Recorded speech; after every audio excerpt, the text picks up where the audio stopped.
Yesterday you said that being on Chef's Table is better than getting a Michelin Star. Yep. Why is that? We have a bit time now, so no, it's to tell it in figures. If you get a star, you know you have an increase from around 30% in your restaurant. I had that. If you get a second, was even not that high, but like another 15. Then after the stars, the biggest thing came up 10 years ago was the 50 best list. And if we attended last year, we did an amazing increase of bookings. Chef's Table, as I get it from the colleagues who had it before me, is the next big wave then coming out of you, like with bookings 3, 4, 5, 6 months in advance. And that means that people from around the world, mainly of course from the States, are traveling, coming then to Germany or Berlin and visit you. And that's amazing.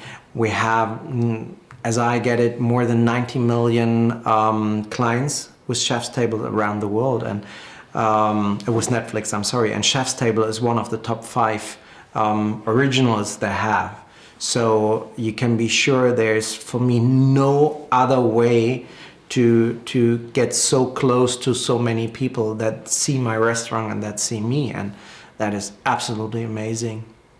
It was also referred to as the planet Earth of food.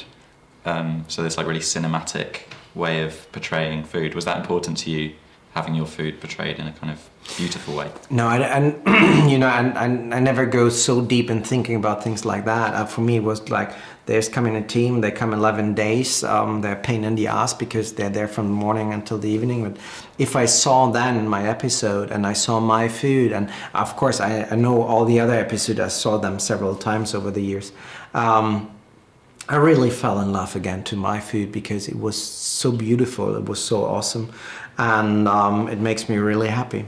I'm sure you've seen the film Ratatouille. Yep. Yeah. And there's a line in that anyone can cook. Do you agree that anyone could cook as well as you? Or do you think... As me, no, but if I could be honest, cooking is one of the greatest way to express yourself. It's a mix between craftsmanship, how it's like, you know, doing an egg perfectly upside down. That is craftsmanship. You can learn that. But to flavor that egg and make it special and personal, that is something which is kind of art, and you express yourself. You know, if you like peanuts and you like jelly and toast, you can make a sandwich out of that. You can cut thin layers. You can make it like a millefeuille, or you can do the peanut butter as a foam, and you can do whatever you want. You're so free, and if you do it well, you can open a restaurant. If that going well, you can open several ones. You can be whatever. So cooking it's amazing, and it's a freedom. It's a freedom of yourself to express yourself. You talk about your background in Kreuzberg and kind of fighting in the documentary. Were you aware that you were going to do that in the documentary, or did it sort of happen? Yeah, of course I had to. I wrote a biography 6 years ago. It came up in 2007 where I became Chef of the Year. There was some guys from my youth time, from the bad times, who went to the yellow press, and especially there was some victims of mine who said, why you give this fucker page 1? He was really bad if he was young in school time to us, and they was right, you know. And then I gave a big interview, and it was not that I became part of that gang because I loved it. It becomes because my father abused me pretty fucking hard if I was a young boy. And if you give this seed of violence, it grows. And the problem was that I was not tough enough, I was not good enough to keep it for myself and explore one day or whatever. It was more that I became then violent also, but I understand that that was the wrong way. So I started to went to mental coaches. I started to change myself. It needed another decade then to behave and to become a more convenient and polite language.